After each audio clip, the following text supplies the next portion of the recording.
2024 July 30 കേരളക്കരയാകെ കണ്ണീരിലാഴ്ത്തി Wayanad ജില്ലയിലെ മുണ്ടക്കൈ ചൂരൽമല ദുരന്തം.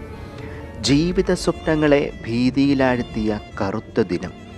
ഉറ്റവരെയും പ്രിയപ്പെട്ടവരെയും നഷ്ടപ്പെട്ട് ജീവിതത്തിൽ ഇനി എന്ത് എന്ന് പകച്ചുപോയ നിമിഷങ്ങൾ. വേദന വിട്ടുമാറാത്ത രാത്രികൾ. പ്രകൃതിയുടെ സംഹാരതാണ്ഡവത്തിൽ ആടിയുലഞ്ഞ് നിരവധി കുടുംബങ്ങളും അവരുടെ ചിറകരിഞ്ഞ സ്വപ്നങ്ങളും കാലം കണ്ണീരകറ്റും എന്ന വിശ്വാസത്തിൽ ഉറച്ചു നിൽക്കുന്ന ജനമനസ്സുകൾ ഇന്ന് അതിജീവനത്തിൻ്റെ നാൾ വഴികളിലാണ്. നമ്മുടെ ഇന്നത്തെ യാത്ര മേപ്പാടിയിൽ നിന്നും ചൂരൽമലയിലേക്ക് അതിജീവന മനസ്സുകളുടെ ഭാഗമാകുന്ന ഒരു ബസ്സിലാണ്. മേപ്പാടിയിൽ നിന്ന് ചൂരൽമലയും കടന്ന് മുണ്ടക്കൈ വരെ പെർമിറ്റുള്ള നെയ്മാസ്.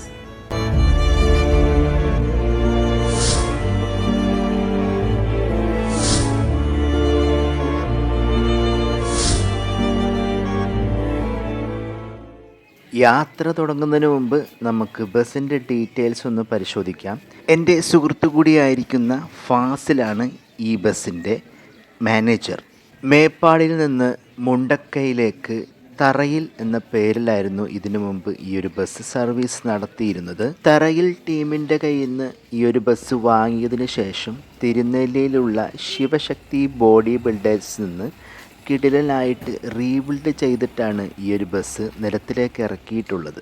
ഈ ബസ്സിൻ്റെ പഴയ ചിത്രം ഞാനിവിടെ കൊടുക്കാം. അപ്പോൾ നിങ്ങൾക്ക് മനസ്സിലാകും എത്രത്തോളം വ്യത്യാസമാണ് ഈ ഒരു ബോഡി ബിൽഡിങ്ങിലൂടെ ഈ ഒരു BS4 ബസ്സിന് കൊണ്ടുവന്നിട്ടുള്ളതെന്ന്. ഇൻട്രോയിൽ പറഞ്ഞ പോലെ തന്നെ ഈ ഒരു ബസ്സിന് പെർമിറ്റുള്ളത് മേപ്പാടി മുതൽ മുണ്ടക്കൈ വരെയാണ്. എന്നാൽ മുണ്ടക്കൈയിലേക്ക് ഇപ്പോൾ നമുക്ക് പ്രവേശനമില്ലാത്തത് കൊണ്ട് ബസ് ചൂരൽമലയിലാണ് സർവീസ് അവസാനിപ്പിക്കുന്നത്. മേപ്പാടിയിൽ നിന്ന് ചൂരൽമലയിലേക്ക് ദിവസവും 5 ചാൽ സർവീസാണ് നെയ്മാസ് നടത്തുന്നത്. ഇന്നത്തെ നമ്മുടെ യാത്രയുടെ സാരഥികൾ ഡ്രൈവർ ഫാസിലും കണ്ടക്ടർ റിജാസുമാണ്.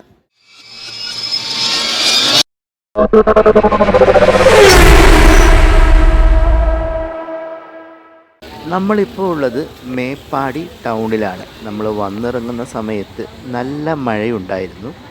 ഈ ടൗണിൽ നിന്നും ഇടത്തേക്കാണ് നമ്മൾ മുണ്ടക്കൈ ചൂരൽമല റൂട്ടിലേക്ക് പോകുന്നത്. മേപ്പാടിയിൽ നിന്ന് ചൂരൽമലയിലേക്ക് രാവിലെ 8:25, 10:25, ഉച്ചയ്ക്ക് 12 മണി, ഉച്ചതിരിഞ്ഞ് 1:35, 3:05 എന്ന സമയങ്ങളിലും ചൂരൽമലയിൽ നിന്ന് മേപ്പാടിയിലേക്ക് രാവിലെ 9:25, 11:20, ഉച്ചതിരിഞ്ഞ് 12:45, 2:25, 4:40 എന്നീ സമയങ്ങളിലുമാണ് നെയ്മാസ് സർവീസ് നടത്തുന്നത്. മേപ്പാടിയിൽ നിന്ന് ചൂരൽമല വരെ ഏകദേശം 40 മിനിറ്റാണ് ബസ്സിൻ്റെ റണ്ണിങ് ടൈം വരുന്നത്. ഡീറ്റെയിൽ ആയിട്ടുള്ള സമയവിവരങ്ങൾ ഞാൻ ഡിസ്ക്രിപ്ഷൻ ബോക്സിൽ കൊടുത്തിട്ടുണ്ട്. ബോച്ചെ 1000 ഏക്കർ, 900 കണ്ടി, പുത്തുമല, സൂചിപ്പാറ ജംഗ്ഷൻ വഴിയാണ് ഈ ഒരു ബസ് ചൂരൽമലയിലേക്ക് മേപ്പാടിയിൽ നിന്ന് കടന്നു പോകുന്നത്. മേപ്പാടിയിൽ നിന്ന് ചൂരൽമലയിലേക്ക് ഇപ്പോൾ റോഡിൻ്റെ വർക്കുകൾ നടന്നുകൊണ്ടിരിക്കുകയാണ്.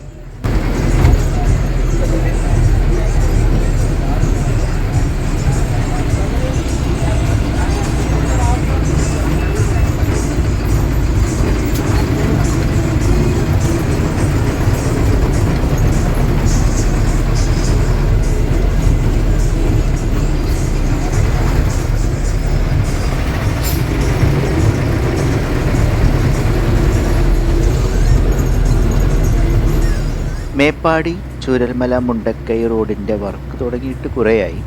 ഇപ്പോൾ ഉരുൾപൊട്ടലൊക്കെ വന്നതിന് ശേഷം പിന്നെയും കുറച്ചുകൂടെ ലേറ്റായി.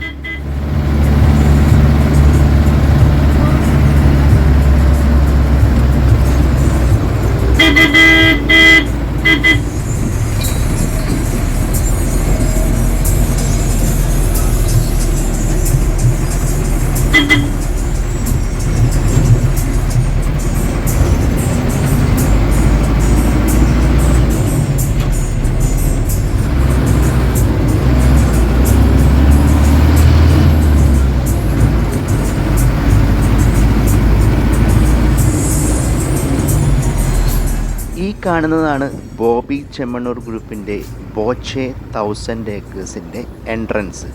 2023 AVT ഗ്രൂപ്പിൻ്റെ കയ്യിൽ നിന്നാണ് ബോച്ചെ ഈ ഒരു പ്രോപ്പർട്ടി സ്വന്തമാക്കുന്നത്. ഇത് 1999 സ്ഥാപിതമായ മേപ്പാടി താഞ്ഞിലോട് സ്ഥിതി ചെയ്യുന്ന ഗവൺമെൻറ് പോളിടെക്നിക് കോളേജ്.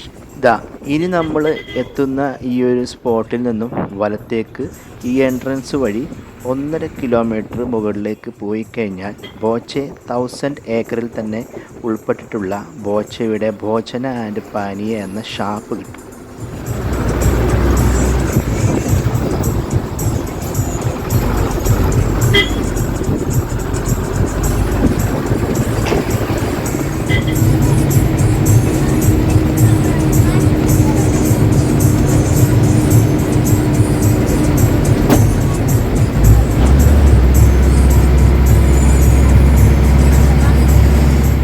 ഈ കാണുന്നത് വയനാട് ജില്ലയിലെ മേപ്പാടിയിലുള്ള പ്രശസ്തമായ കള്ളാടി മഖാമാണ്.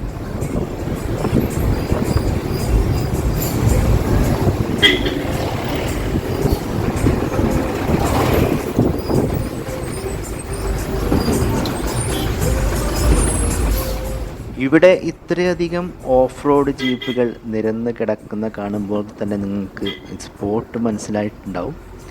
ഇതാണ് 900 കണ്ടിയിലേക്കുള്ള എൻട്രി പോയിൻ്റ്. 900 ഏക്കറിൽ സ്ഥിതി ചെയ്യുന്ന ഒരു പ്രദേശം എന്ന അർത്ഥത്തിലാണ് 900 കണ്ടി എന്ന പേര് വന്നിട്ടുള്ളത്.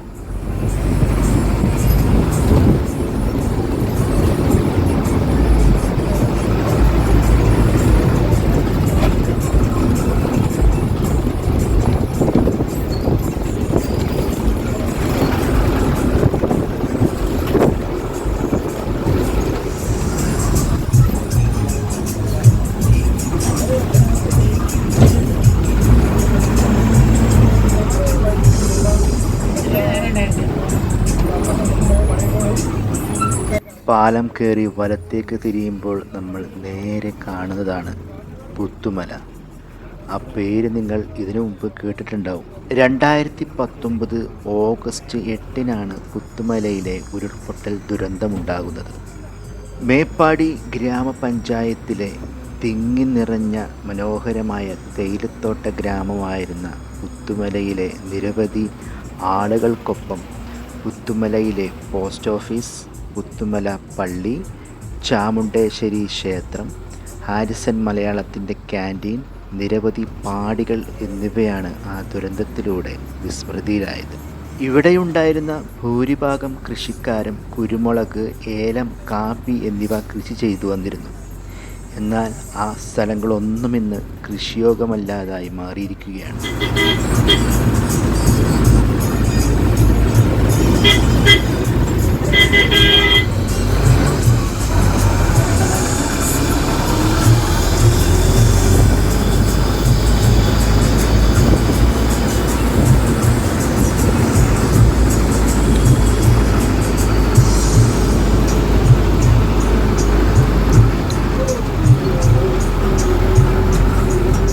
ഇതാണ് പുത്തുമല പച്ചക്കാടുള്ള എക്സ്പ്ലോറ അഡ്വഞ്ചേഴ്സ് എന്ന പ്രൈവറ്റ് പാർക്ക്.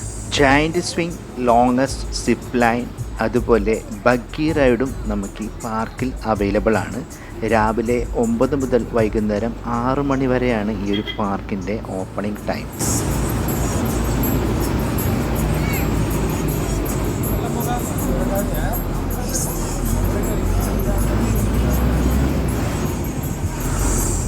ഈ ഒരു സ്പോട്ടിൽ നിന്ന് ലെഫ്റ്റ് സൈഡിലേക്ക് പോകുമ്പോഴാണ് നമുക്ക് പ്രശസ്തമായ സൂചിപ്പാറ അഥവാ സെന്റിനൽ റോക്ക് എന്നറിയപ്പെടുന്ന വെള്ളച്ചാട്ടം സ്ഥിതി ചെയ്യുന്നത്.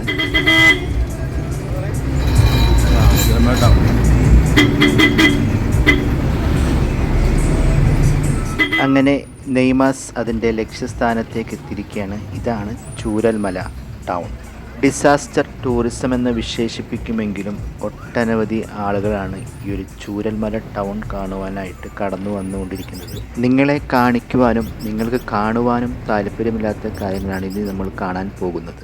മുണ്ടക്കൈ ഉരുൾപൊട്ടലിൻ്റെ പ്രഭവ കേന്ദ്രം പുഞ്ചിരിമട്ടം നമുക്കിവിടുന്ന് കാണാൻ പറ്റില്ല. ഇന്ത്യൻ സൈന്യം 33 മണിക്കൂറുകൾ കൊണ്ട് നിർമ്മിച്ച ബെയ്ലി പാലം നിങ്ങൾക്കിവിടെ കാണാം. ചൂരൽമലയിൽ നിന്ന് മുണ്ടക്കയിലേക്ക് പോകുന്ന വഴിയാണ് നിങ്ങൾക്ക് ആ തേയിലത്തോട്ടത്തിനിടയ്ക്ക് കാണുന്നത്. മുകളിൽ നിന്നുള്ള അവശിഷ്ടങ്ങളും പാറക്കെട്ടുകളുമെല്ലാം ഒന്നടിഞ്ഞ സ്ഥലത്തെ വീടുകളാണ് നിങ്ങൾ ഈ കാണുന്നത്. ഇതെല്ലാം വാസയോഗ്യമല്ലാത്തതുകൊണ്ട് തന്നെ പൊളിക്കാൻ ഇട്ടിരിക്കുകയാണ്. ഈ ബെയിലി പാലത്തിനപ്പുറത്തേക്ക് ഇപ്പോൾ മനുഷ്യവാസമില്ല എന്നാണ് അറിയാൻ കഴിയുന്നത്. എല്ലാവരും ഒഴിഞ്ഞുപോയി. മുണ്ടക്കയും ചൂരൽമലയും ബെയിലി പാലമെല്ലാം കാണുവാനായിട്ടും ഒട്ടനവധി ആളുകളാണ് ഇവിടെ ദിവസേന വന്നുകൊണ്ടിരിക്കുന്നത്.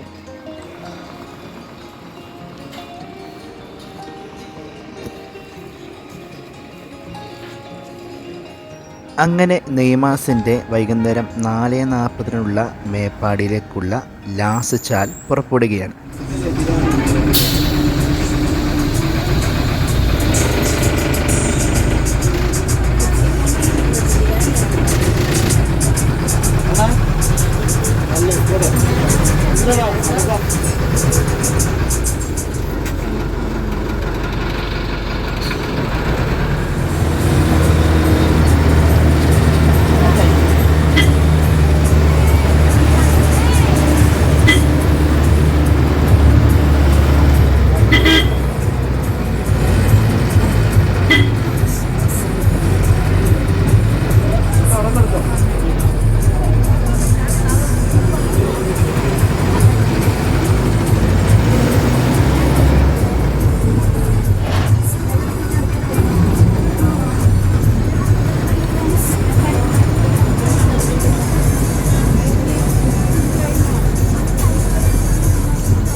അങ്ങനെ വൈകുന്നേരം 5:20 നമ്മൾ തിരിച്ച് മേപ്പാടി ബസ് സ്റ്റാൻഡിലേക്ക് എത്തിച്ചേർന്നിരിക്കുകയാണ്. അപ്പോൾ മേപ്പാടിയിൽ നിന്ന് ചൂരൽമലയിലേക്ക് പോകുന്ന പ്രദേശവാസികൾക്കും യാത്രക്കാർക്കും വിനോദസഞ്ചാരികൾക്കുമെല്ലാം ഒരേപോലെ ഉപയോഗിക്കാൻ പറ്റുന്നൊരു ബസ് സർവീസാണ് നെയ്മാസ്. നെയ്മാസിൻ്റെ മുഴുവൻ സമയവിവരങ്ങളും ഞാൻ ഡിസ്ക്രിപ്ഷൻ ബോക്സിൽ കൊടുത്തിട്ടുണ്ട്. അല്പം ഹൃദയവിങ്ങലോട് കൂടിയാണെങ്കിലും എല്ലാവരും വീഡിയോ കണ്ടു കാണുമെന്ന് വിശ്വസിക്കുന്നു. വീഡിയോ ഇഷ്ടപ്പെട്ടിട്ടുണ്ടെങ്കിൽ ദയവായി ലൈക്ക് ചെയ്യുക. നിങ്ങളുടെ അനുഭവങ്ങൾ താഴെ കമൻ്റായിട്ട് രേഖപ്പെടുത്തുക. നമ്മുടെ ചാനൽ കൂടെ ഒന്ന് സബ്സ്ക്രൈബ് ചെയ്യാൻ മറന്നു പോകരുത്. അപ്പോൾ അടുത്ത വീഡിയോയുമായിട്ട് കാണാം. അതുവരേക്കും ബൈ.